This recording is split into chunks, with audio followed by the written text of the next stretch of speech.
ایک دفعہ کا ذکر ہے، ایک صحرا میں ایک مسافر سفر کر رہا تھا۔ وہ بہت پیاسا اور تھکا ہوا تھا۔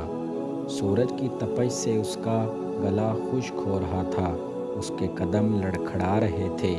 اچانک اسے دور سے ایک کنواں نظر آیا۔ مسافر نے ہمت جمع کی اور کنویں کی طرف بڑھا۔ وہ کنویں کے پاس پہنچا تو اس نے دیکھا کہ اس میں پانی تو ہے لیکن رسی اور بالٹی نہیں ہے۔ وہ بہت مایوس ہوا، لیکن پھر اسے اچانک ایک خیال آیا۔ اس نے اپنی پگڑی اتاری اور اسے رسی کی طرح بنا کر کنویں میں ڈالا۔ پگڑی گیلی ہو گئی اور اس نے اسے نچوڑ کر اپنی پیاس بجھائی۔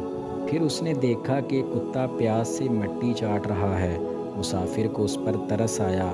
اس نے اپنی گیلی پگڑی سے کتے کو پانی پلایا۔ کتا پانی پی کر خوش ہو گیا۔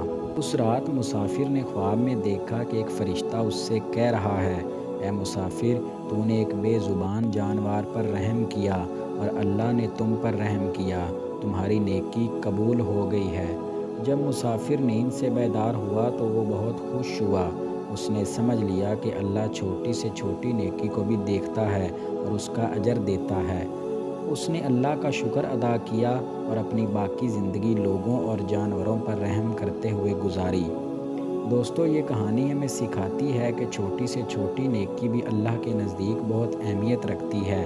ہمیں ہمیشہ دوسروں کے ساتھ بھلائی کرنی چاہیے۔